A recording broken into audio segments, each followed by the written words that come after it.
ಬೆಂಗಳೂರು ಅಭಿವೃದ್ಧಿ ಸಚಿವ ಕೃಷ್ಣ ಬೈರೇಗೌಡ ಸೂಚನೆಯಂತೆ ಜಿಬಿಎ ಅಧಿಕಾರಿಗಳು ನಗರದಲ್ಲಿ ಫುಟ್ಪಾತ್ ಒತ್ತುವರಿಯನ್ನ ಮಾಡಿಕೊಂಡು ಬಳಸುತ್ತಿದ್ದವರ ಮೇಲೆ ಕ್ರಮ ಕೈಗೊಳ್ಳುತ್ತಿದ್ದಾರೆ. ಅನೇಕ ಶೋರೂಮ್ ಮಾಲೀಕರು, ಹೋಟೆಲ್ನವರು ಮತ್ತು ಇತರೆ ಅಂಗಡಿ ಮಾಲೀಕರು ಫುಟ್ಪಾತ್ ಅನ್ನ ತಮ್ಮದೇ ಜಾಗ ಅನ್ನುವಂತೆ ಬಳಸಿಕೊಳ್ತಾ ಇದ್ರು. ಇದನ್ನ ಈಗ ತೆರವು ಮಾಡುವ ಪ್ರಕ್ರಿಯೆ ಮುಂದುವರಿತಾ ಇದೆ.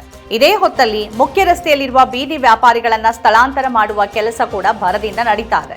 ಜನಸಂದಣಿ ಹೆಚ್ಚಿರುವ ಮುಖ್ಯ ರಸ್ತೆಗಳಲ್ಲಿ ಪಾದಚಾರಿಗಳಿಗೆ ತೊಂದರೆ ಆಗದ ರೀತಿಯಲ್ಲಿ ಸುಪ್ರೀಂ ಕೋರ್ಟ್ ಸೂಚನೆಯನ್ನ ಪಾಲಿಸಿ ಈ ಒತ್ತುವರಿ ತೆರವು ಕಾರ್ಯಾಚರಣೆಯನ್ನ ನಡೆಸಲಾಗ್ತಾ ಇದೆ. ಇದಕ್ಕೆ ಬೀದಿ ಬದಿ ವ್ಯಾಪಾರಿಗಳ ಸಂಘಟನೆ ಹಾಗೆಯೇ ವ್ಯಾಪಾರಸ್ಥರು ತಮ್ಮ ಆಕ್ರೋಶವನ್ನ ಹೊರಹಾಕಿದ್ದು ಅಳಲನ್ನ ತೋಡ್ಕೊಳ್ತಿದ್ದಾರೆ. ಬಿಬಿಎಂಪಿ ವತಿಯಿಂದಾನೇ ನಮಗೆ ನಿಗದಿತ ಸ್ಥಳದಲ್ಲಿ ಬೀದಿ ವ್ಯಾಪಾರಕ್ಕೆ ಅವಕಾಶವನ್ನ ಮಾಡಿಕೊಟ್ಟು ಅದಕ್ಕೆ ಕಾರ್ಡ್ ಅನ್ನು ಹಂಚಿ ಈಗ ಪರ್ಯಾಯ ಸ್ಥಳವನ್ನ ಕಲ್ಪಿಸದೆ ನಮ್ಮನ್ನ ಏಕಾಏಕಿ ಇಲ್ಲಿಂದ ಎತ್ತಂಗಡಿ ಮಾಡೋದು ನಮ್ಮ ಬದುಕಿನ ಮೇಲೆ ನೇರ ಪರಿಣಾಮ ಬೀರ್ತಿದೆ ಅನ್ನೋದು ಇವರ ಅಳಲು. ಈ ಕುರಿತು ಅನೇಕ ಟೀಕೆ ವಿಮರ್ಶೆಗಳು ವ್ಯಕ್ತವಾದ ನಂತರ ಸಚಿವ ಕೃಷ್ಣ ಬೈರೇಗೌಡ ಹಾಗೆಯೇ ಜಿಬಿಎ ಅಧಿಕಾರಿಗಳ ನೇತೃತ್ವದಲ್ಲಿ ಬೀದಿ ವ್ಯಾಪಾರಿಗಳ ಸಂಘಟನೆಯ ನಾಯಕರು ಹಾಗೂ ಕೆಲವು ವ್ಯಾಪಾರಿಗಳ ಜೊತೆ ಸಚಿವರು ಸಭೆ ಮಾಡಿದರು. ಸಭೆಯಲ್ಲಿ ಬೀದಿ ವ್ಯಾಪಾರಿಗಳ ಸಂಘಟನೆಯ ನಾಯಕರು ಹೇಗೆ ಪಾದಚಾರಿಗಳ ಹಕ್ಕುಗಳನ್ನು ಸಂರಕ್ಷಿಸಬೇಕೋ ಹಾಗೆಯೇ ಬೀದಿ ವ್ಯಾಪಾರಿಗಳ ಹಕ್ಕುಗಳನ್ನು ಸಂರಕ್ಷಿಸುವ ಕಾಯ್ದೆ ಮತ್ತು ಈ ಕುರಿತಂತೆ ಸುಪ್ರೀಂ ಕೋರ್ಟ್ನಿಂದ ಬಂದಿರುವ ತೀರ್ಪುಗಳನ್ನು ಪ್ರಸ್ತಾಪಿಸಿದ್ರು.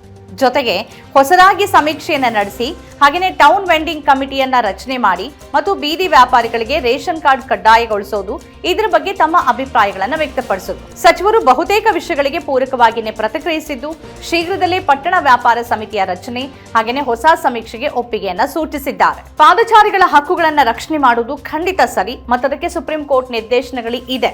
ಅದೇ ರೀತಿ ಬೀದಿ ವ್ಯಾಪಾರಿಗಳ ಬದುಕುವ ಹಕ್ಕನ್ನು ಕಾಪಾಡಬೇಕಿದೆ, ಅದಕ್ಕೂ ಕಾಯ್ದೆ ಇದೆ. ಮುಖ್ಯ ರಸ್ತೆಯಲ್ಲಿ ನಾವು ವ್ಯಾಪಾರ ಮಾಡಬೇಕು ಅಂತ ಈ ಬೀದಿ ವ್ಯಾಪಾರಿಗಳು ಪಟ್ಟು ಹಿಡಿಯುವಂತಿಲ್ಲ.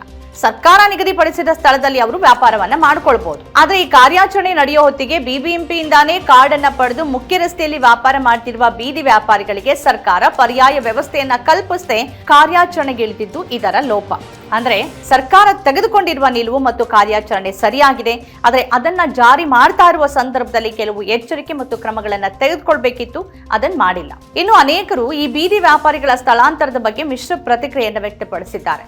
ಕೆಲವರು ಹೇಳ್ತಾರೆ, ಈ ಬೀದಿ ವ್ಯಾಪಾರಿಗಳು ತಮಿಳುನಾಡಿನಿಂದ ಬಂದವರು, ಬೇರೆ ರಾಜ್ಯದವರು, ಅವ್ರಿಗೆ ಯಾಕೆ ನಾವು ಅವಕಾಶ ಕೊಡಬೇಕು ಅನ್ನೋ ಪ್ರಶ್ನೆ ಎತ್ತುತ್ತಾ ಇದ್ದಾರೆ.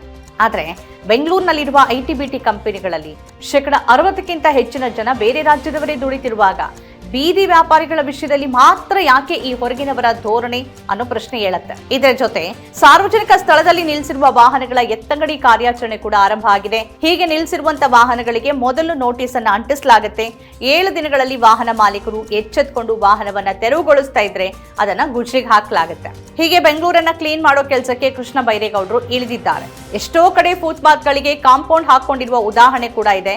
ಈಗ ಜನರೇ ಸ್ವಯಂ ಪ್ರೇರಿತವಾಗಿ ಎಲ್ಲೆಲ್ಲಿ ಈ ರೀತಿ ಒತ್ತುವರಿ ಆಗಿದೆಯೋ ಆ ವಿಡಿಯೋಗಳನ್ನ ಮಾಡಿ ಸಾಮಾಜಿಕ ಮಾಧ್ಯಮದಲ್ಲಿ ಹಂಚಿಕೊಳ್ಳೋ ಕೆಲಸ ಕೂಡ ಆಗ್ತಾ ಇದೆ. ಆದ್ರೆ ಇದು ಮತ್ತೆ ಎಲ್ಲ ಕಾರ್ಯಾಚರಣೆ ನೀತಿ ನಿಯಮಗಳ ರೀತಿ ಬರೀ ಬಡವರು ಮತ್ತು ಮಧ್ಯಮ ವರ್ಗದವರಿಗೆ ಮಾತ್ರ ಸೀಮಿತ ಆಗಿ ಅವರ ಬದುಕನ್ನ ನಾಶ ಮಾಡದೇ ಇದ್ರೆ ಸಾಕು.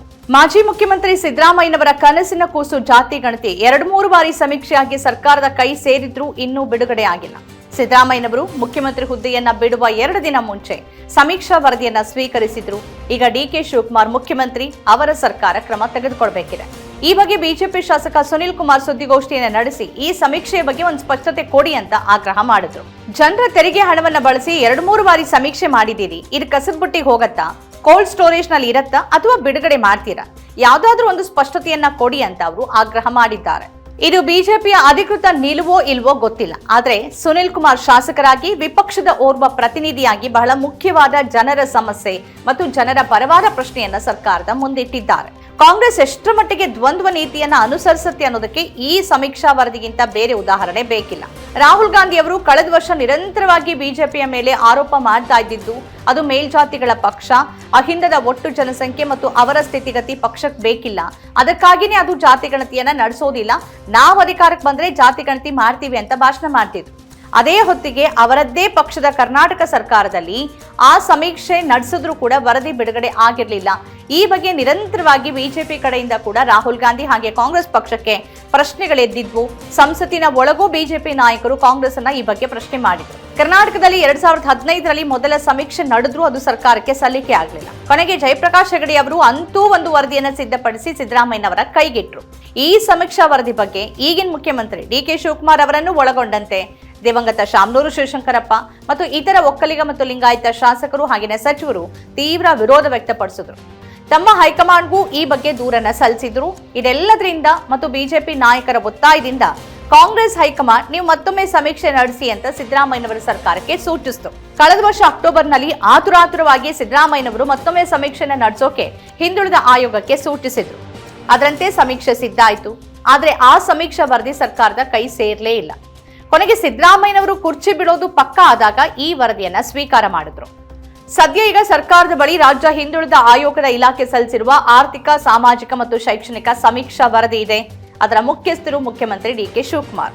ಈ ನಡುವೆ ಕೇಂದ್ರ ಬಿಜೆಪಿ ಸರ್ಕಾರ ಮುಂಬರುವ ಜನಗಣತಿ ಜೊತೆ ಜಾತಿ ಗಣತಿಯನ್ನು ನಡೆಸೋದಾಗಿ ಘೋಷಣೆ ಮಾಡಿದಾಗಿನಿಂದ ರಾಹುಲ್ ಗಾಂಧಿ ಅವರ ಭಾಷಣದಲ್ಲಾಗ್ಲಿ ಅಥವಾ ಅವರ ಹೇಳಿಕೆಗಳಲ್ಲಾಗ್ಲಿ ಜಾತಿ ಗಣತಿ ಬಗ್ಗೆ ಪ್ರಸ್ತಾಪನೆ ಮರೆತು ಹೋದಂತಿದೆ.